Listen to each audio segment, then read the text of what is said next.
మన ప్రభువును రక్షకుడైన యేసు క్రీస్తు అతి శ్రేష్టమైన నామాన్ని బట్టి ఈ ఉదయకాల హోసన్న దైవ సందేశాలు అనే కార్యక్రమాన్ని వింటున్న దేవుని బిడ్డలను మీకు శుభం కలుగునగాక. దేవుని హస్తం మిమ్మల్ని అందరిని మెండుగా దీవించునగాక. ఈ ఉదయకాలం ఒక వాక్యాన్ని విందాం. ఆ వాక్యం నాకు, నీకు, మనకు జీవంతో నింపబడే ఆశీర్వాదానికి మూలంగా ఉంటుంది. ఓ రోజున ఒక వ్యక్తి దేవుని సందులో ప్రార్థన చేస్తూ ఈ మాటలు చెబుతా ఉన్నాడు. అదేమిటంటే 119వ కీర్తనలోని చాలా తేటగా 66వ వాక్యంలో ఎలాగున రాయబడి ఉంది. నేను నీ ఆజ్ఞలను యందు నమ్మిక ఉంచి ఉన్నాను, మంచి వివేచన మంచి జ్ఞానము నాకు నేర్పు. ఇక్కడ చక్కని మాట కీర్తనాకారుడు అంటాడు. అదేమిటంటే ఆయన ఆజ్ఞల యందు నేను నమ్మిక ఉంచాను. ఆజ్ఞ అంటే దేవుని శాసనం. మనం కూడా కొన్నిసార్లు అధికారి మన మీద ఆజ్ఞాపిస్తాడు, ఇలా చేయండి అని. మనం కూడా మన ఇంట్లో పని వాళ్ళని ఆజ్ఞాపిస్తాం, ఇట్లా చేయండి. ఆజ్ఞ అంటే యజమానుని చిత్తం చేయడం.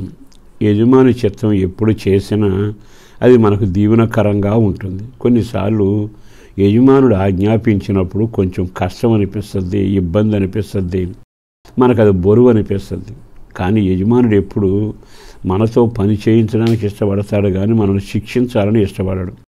ఇప్పుడు జరిగింది ఏమిటంటే ఈ భక్తుడు దేవుని ద్వారా మనవి చేస్తున్నాడు, అయ్యా నేను నీ ఆజ్ఞల యందు నమ్మిక ఉంచాను. ఇతనే అంటాడు, నీ ఆజ్ఞల మార్గంలో నన్ను పరిగెత్తేట్టుగా ఓపిక దయచేవా అంటే దేవుడు ఒక మాట ఇస్తే కొన్నిటినేమో చేస్తాము, కొన్నిటినేమో చేయలేము. అయితే ఇప్పుడు భక్తుడు ఏమంటాడో, నాకు ఒక నడక నేర్పించయ్యా. ఏమిటా నడక? నీ ఆజ్ఞను ఆశ్రయించడం, నీ ఆజ్ఞలను నమ్మిక ఉంచడం, నీ ఆజ్ఞల వెనక నేను పరిగెత్తడం. అంటే నేను నీ చెప్పిన మాట చేయటంలో అలసిపోకూడదు, ఆగిపోకూడదు, విసుగు చెందకూడదు. దేవుడు ఏంటి ఇట్లాంటి మాట చెప్పాడు అనిపించుకోకుండా నీవు చెప్పింది సంతోషంగా నేను అంగీకరించే మనసు నాకు కలుగొచ్చి పరిగెత్తేందుకు నా ఓపిక తెచ్చి ఆ విధంగా నేను ఆ మార్గంలో పరిగెత్తితే నువ్వు తప్పక నాకు దీవెనిస్తావని తెలుసు అంటూ 2 దీవెనలు కోరుకున్నాడు. అంటే ఆయన ఆజ్ఞల మార్గంలో పరిగెత్తిన, ఆయన ఆజ్ఞలను ఆశ్రయించి దాని ప్రకారం జీవించడానికి ఇష్టపడి ఓపికగా కార్యం చేస్తే మనకొచ్చేది ఏమిటో తెలుసా? మంచి వివేచన, మంచి జ్ఞానం. ఈ 2 దేవుడు మనకిస్తాడట, నేర్పిస్తాడట, సమృద్ధిగా దయచేస్తాడు. ఈ మాట మీకు అర్థమై ఉంటుందిగా. వివేచన మనకు అవసరం. డబ్బున్న వివేచన లేకపోతే దుర్వినియోగం చేస్తాంగా. మనకు కానీ జ్ఞానం లేదనుకో దేవుడిచ్చిన ఆరోగ్యాన్ని రోగాలమయంగా మార్చుకుంటాంగా. దేవుడు కానీ మనకి జ్ఞానం ఇవ్వకపోతే కుటుంబాన్ని ఏలడం చేతగాదిగా. దేవుడు కానీ వివేచన లేకపోతే ఎవరితో సహవాసం చేయాలో ఎవరితో చేయకూడదో అర్థం కాదుగా. అందుకే దేవుడు నీ జీవితం దీవెనకరంగా ఉండడానికి వివేచన ఇస్తాడు, దీవెనకరంగా ఉండడానికి జ్ఞానాన్ని ఇస్తాడు. ఎప్పుడైతే అది జరుగుతుందో ఇక నీ జీవితం దీవెనకరంగా ఉంటుంది. కనుక డబ్బు ఇచ్చేవాళ్ళు ఉన్నారు, లేదు ఇల్లు ఇచ్చేవాళ్ళు ఉన్నారు, పొలాలు ఇచ్చేవాళ్ళు ఉన్నారు, బహుమానాలు ఇచ్చేవాళ్ళు ఉన్నారు. కానీ జ్ఞానమును ఈ విధమైన వివేచన నీకు ఇవ్వగలిగిన వారు ఒక్కడేగా.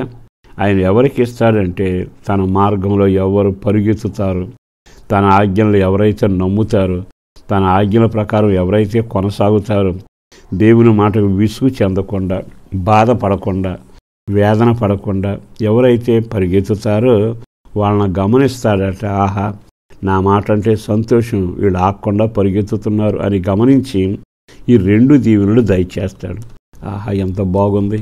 ఈ 2 దీవెనలు మనం సంపాదించుకుంటే మన మనుగడంతా కాపాడబడి మన కుటుంబం దీవెనకరంగా, ఆశీర్వాదకరంగా, ఐశ్వర్యంగా ఉంటుందిగా. అట్టి కృప మీకును కలగాలని ఒక సేవకుడుగా నేను కోరుకుంటూ ఈ రోజు నుంచి ఆ వివేకము, ఆ జ్ఞానము దేవుడు మీకు అనుగ్రహించి ఆజ్ఞల మార్గంలో పరిగెత్తే ఓపిక దయచేయాలని కోరుకుంటూ మనసారా దీవిస్తూ మీ కొరకు ప్రార్థన చేస్తాను. పరిశుద్ధుడును ప్రేమామడిన ప్రభు వందనాలయ్య. అపారమైన నీ ప్రేమ కొరకు ధన్యవాదాలు, చేసిన మేలు కొరకు వందనాలు, చేయబోతున్న కార్యాల కొరకు వందనాలు. రెక్కల నీడలో భద్రపరచండి, క్షేమాన్ని కలుగచేయండి, కృపలో స్థిరపరచండి, వాక్యానుసారంగా జీవింపచేయండి. ప్రజలు నీ సన్నిధులు ఆరాధించుకుని ఆరాధన వీరులు పొందే కార్యం చేయండి.